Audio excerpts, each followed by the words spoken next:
Just ahead on CTV News. Tariffs, tariffs, and even more tariffs. I'm Noel James, and just ahead, we'll tell you what you need to know about the Trump administration tariffs. We'll give you the breakdown by the numbers. Plus, the unsolved murder of a D.C. police officer gets a resolution. I spoke to her father, or have been speaking to her father. I spoke to him yesterday, and the only words that he could get out were, thank God. And Simon Buggs has our Thursday sports page. Those stories and more on CTV News, starting now.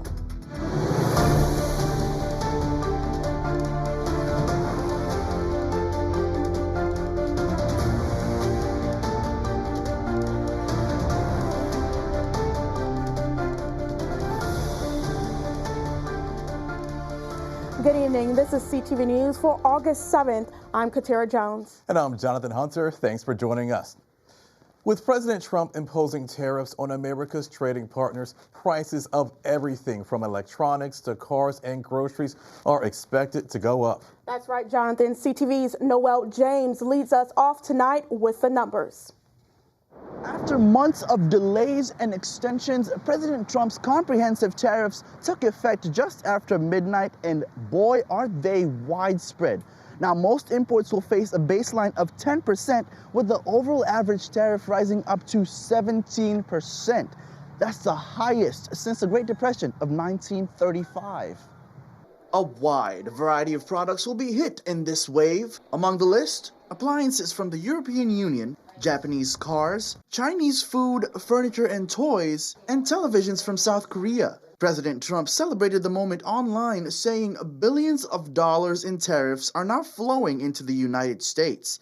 The president does not seem to be slowing down on tariffs, saying he could raise them on the European Union up to 35% if it goes back on an investment commitment. He also plans to introduce tariffs on pharmaceutical products and semiconductors. Exempt from this list are selected oil and gas imports, some smartphones, and goods covered by pre-existing trade agreements with Canada and Mexico. So what are the effects? The Yale Budget Lab says the added tariffs will cost you, the consumer, an average of $2,400 this year alone. This also means sticker shock on your favorite items.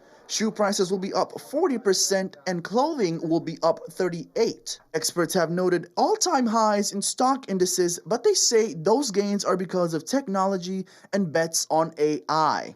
Those gains offset growing signs of weakness like a slow labor market and softer consumer spending.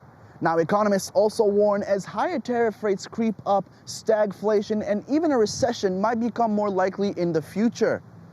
In Landover Hills, I'm Noel James for CTV News. All right, we'll be keeping an eye on those prices of those items. Thank you, Noel, for that report. It took nearly 30 years, but justice may finally be catching up. A man once charged and released in the killing of a D.C. police officer has been arrested again and is now charged with her murder nearly 3 decades later. 62-year-old Amir Jalil Ali of Laurel is back in custody, accused of killing his girlfriend, Officer Denna Campbell, back in 1995. She was found shot to death in their White Oak apartment. Back then, Ali was the only suspect, but the charges were dropped. Now, police say new witness accounts and forensic details help secure a new indictment. I've been intimately involved with the men and women, and particularly with Paula Hamill and those who've worked at the case today.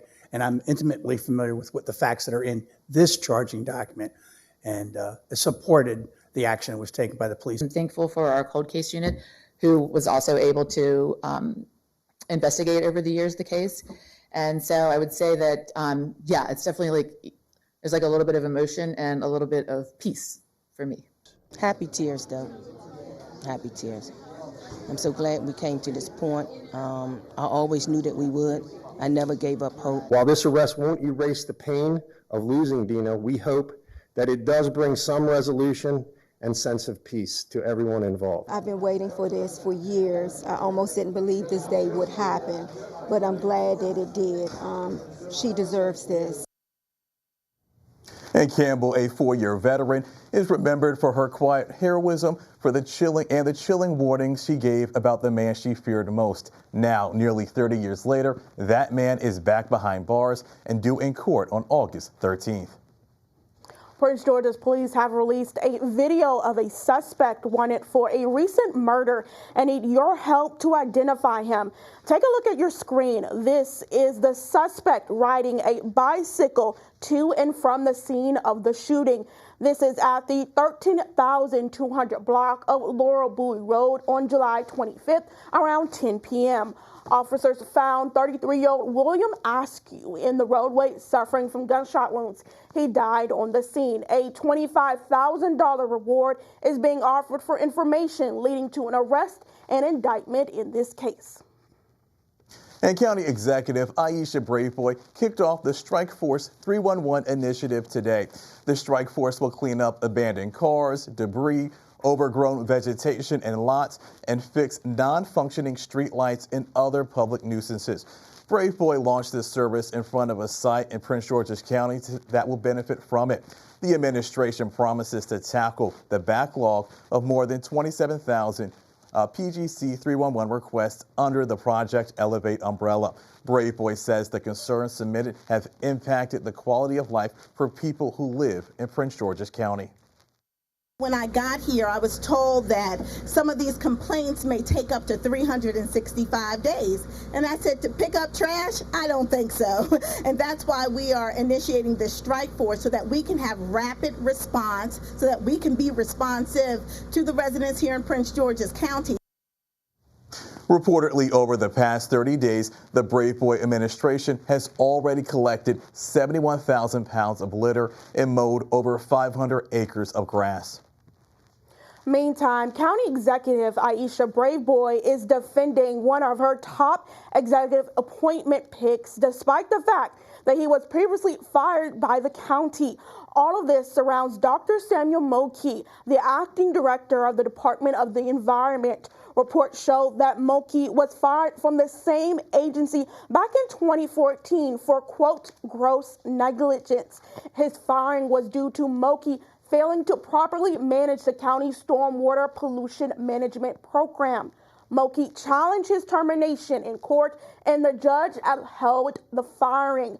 Despite all of this, Braveboy has thrown her full support for Moki and his ability to lead the department. Moki will still have to be confirmed by the county council. Leaders in Prince George's County are starting to plan for a future without football at Northwest Stadium. Even though the D.C. Council has one more vote before the deal is finalized, Prince George's County Executive Aisha Braveboy is working with the commanders on the next steps. Braveboy says the commanders vowed to work with county leaders to develop the site. She added the property needs to be something that generates tax revenue all year round and not just during football season. The team plans to return to the district by 2030.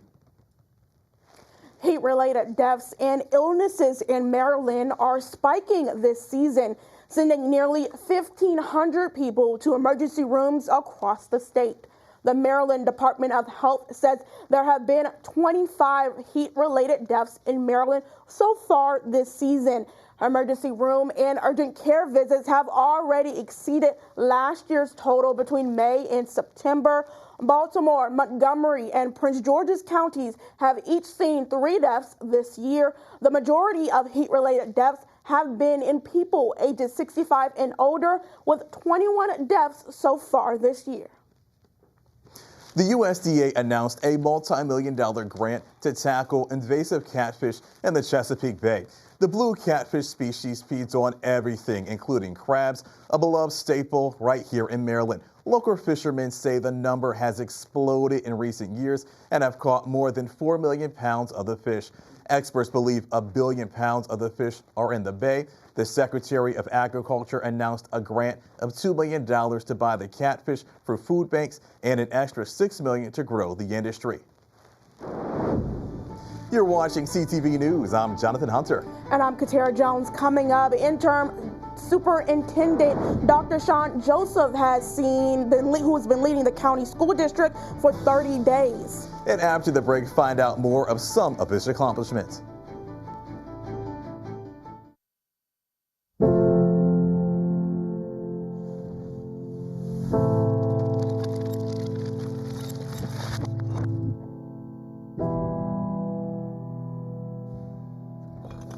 If alcohol builds a wall around you that doesn't let you see where you're going, that keeps you feeling isolated and alone, that makes you feel hopeless,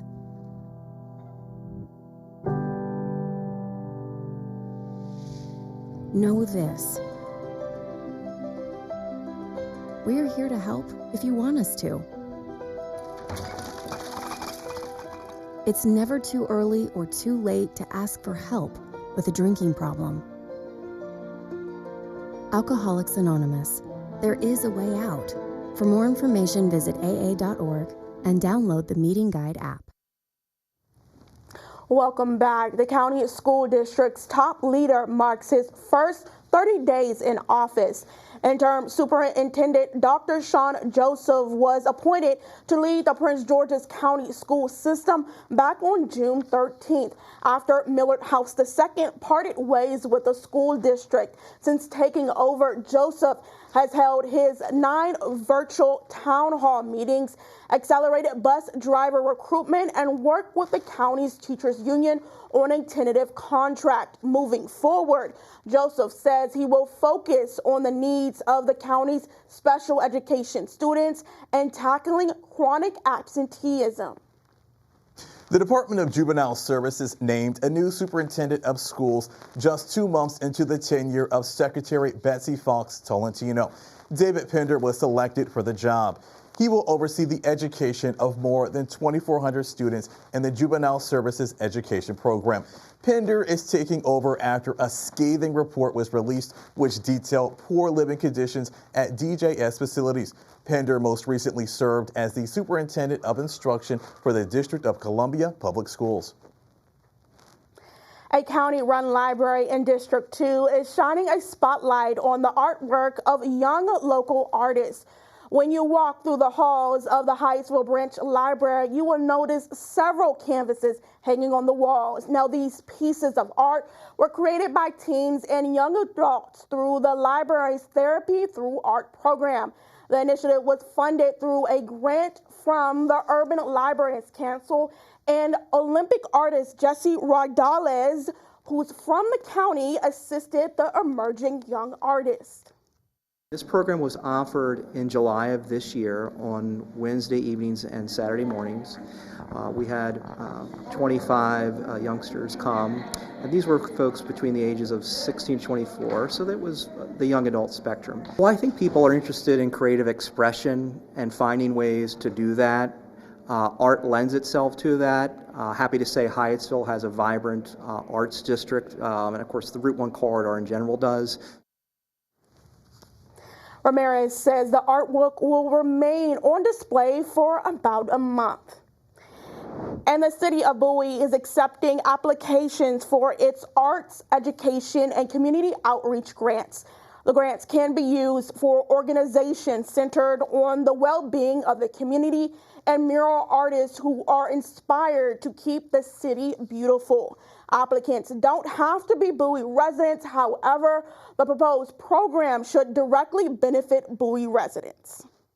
The Arts Grant is hosted by our Arts Committee, and they have $30,000 altogether to be able to distribute to grant awardees. Our Community Outreach Grant, which is hosted by our Community Outreach Committee, has $20,000, and our Education Grant, which is hosted by our Education Committee, has $26,000 to be able to give to students, teachers, organizations. I've seen some of the educational programs that have really benefited autistic students, those with developmental needs, those that need resources for their classrooms. The grants have been able to help with that as well. An online grant application clinic will be held on August 18th. For more information, contact Janae Barber at community@cityofbowie.org. Maryland Attorney General Anthony Brown announced a $2.7 million settlement in restitution with Probate Advance LLC. Brown says Probate LLC offered cash advances in exchange for future inheritances, and that violates Maryland's Consumer Protection Act along with lending laws. Brown claims the company took advantage of people grieving the loss of a loved one. Under the settlement, Probate LLC agreed to cease advertising, marketing, along with providing cash advances to people in Maryland. Switching gears, Democrats are campaigning in red districts across the U.S. as they try to win back the U.S. House majority in the midterms. Earlier this year, Representative Jamie Raskin held 2 town halls in districts occupied by Republican incumbents, where Democrats lost voters for years in rural areas. Raskins and others say Democrat targets in 2026 could include Republican Representatives Ryan McKenzie and Ken Calvert of California, Thomas Keene Jr. of New Jersey, and Pennsylvania's Scott Perry. Now, analysts say campaigning in the Republican territory is central to Democrats' hopes of gaining a U.S. House majority in the 2026 midterm elections. And several states are threatening to redraw congressional maps in response to a group of Republicans in Texas. Texas Republicans are pushing to redraw congressional maps that would secure 5 more GOP seats in the U.S. House. The move would help them hold their narrow majority ahead of the 2026 midterm elections. Maryland Democrats have responded. House Majority Leader David Moon says if Texas does this, he will sponsor legislation triggering redistricting in Maryland. And still to come on CTV News. Brittany Aaliyah is back with another What's the Move? Hey, the weekend is right around the corner, and let's just say the day parties are taking over this weekend. What's the Move is up next. Stay tuned because you don't want to miss this.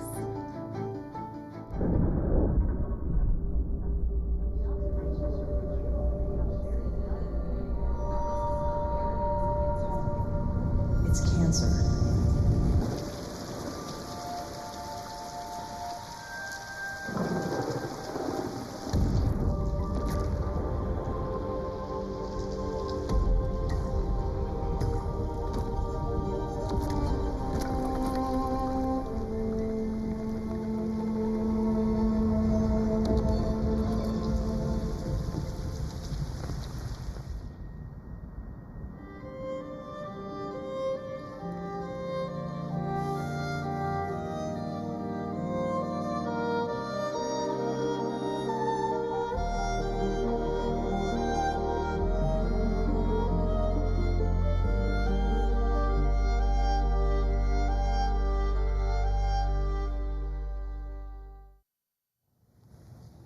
Welcome back. Governor Westmore awards grant money to 5 organizations statewide that are supporting current and formerly incarcerated Marylanders' pursuit of entrepreneurship. And 2 of those groups are here in Prince George's. Those organizations are Pathways to Excellence, Inc.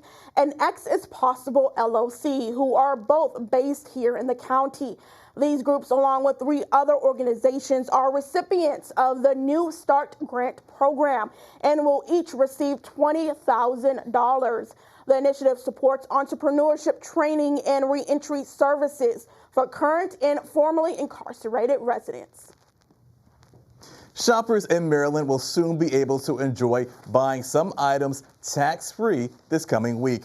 For tax-free week starting on Sunday, shoppers will not have to pay the state's 6% sales and use tax on clothes under $100. For back-to-school shopping, the first $40 spent on backpacks will be tax-free. Qualifying Energy Star products are also tax-free, including air conditioner washers, dryers, and dehumidifiers.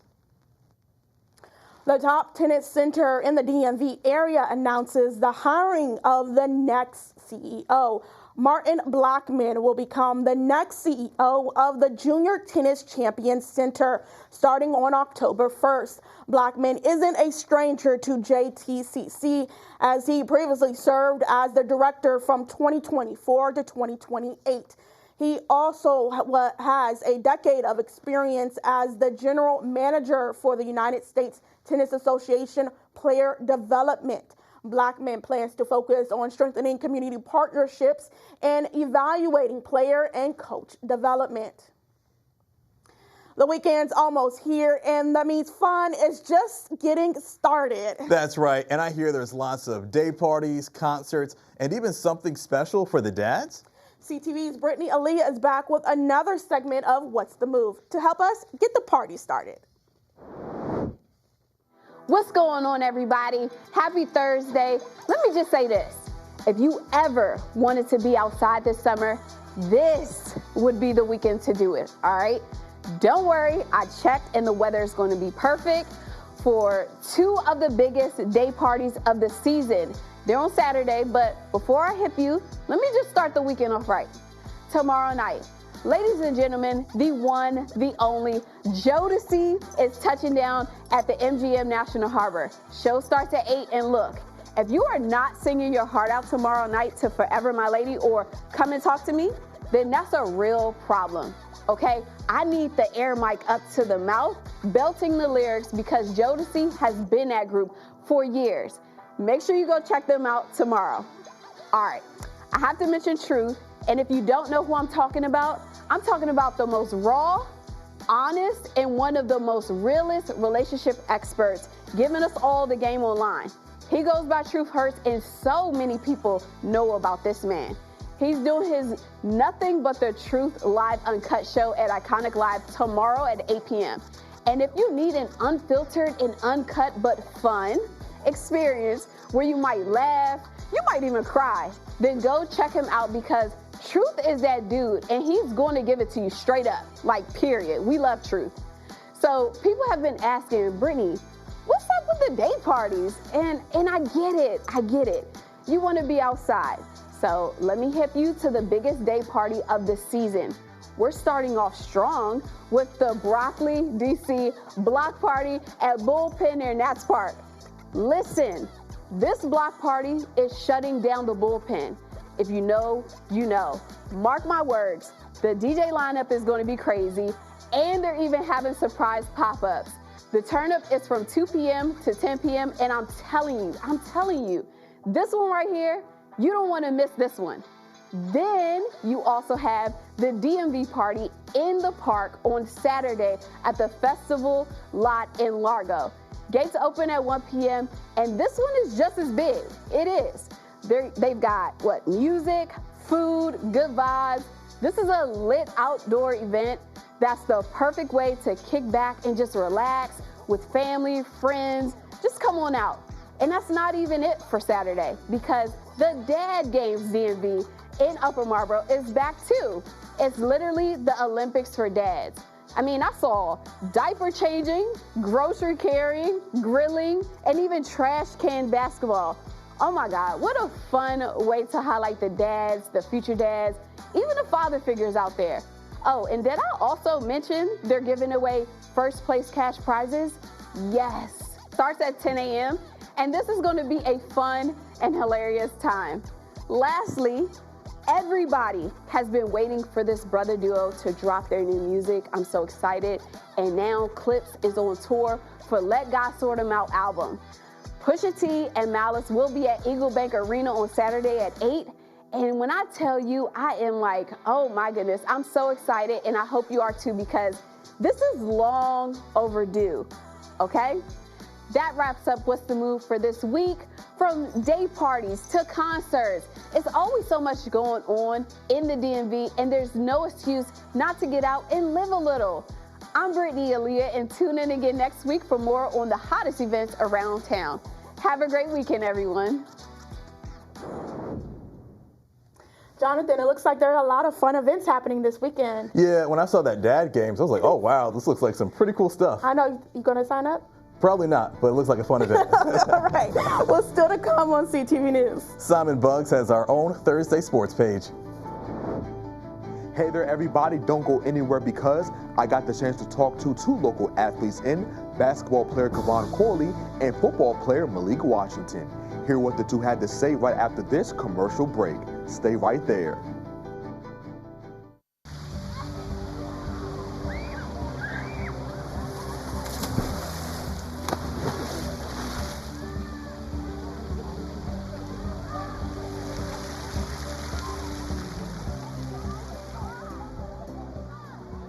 I can finish the podcast after she finishes her laps.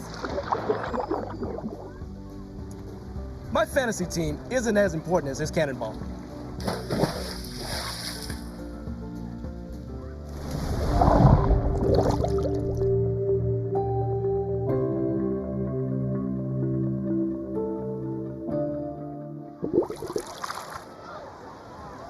Drowning is the #1 cause of death in children ages 1 to 4.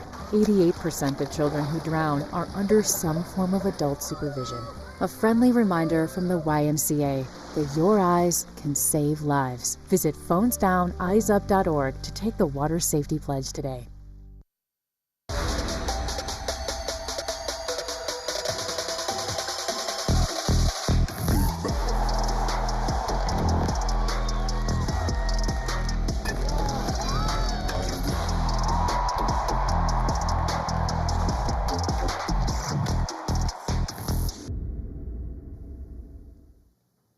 Okay, CTV Sports family, it's time for your Thursday sports page. Beginning with some college hoops news, a player to watch out for this upcoming season, guys, is Glenarden, Maryland native Kevon Corley.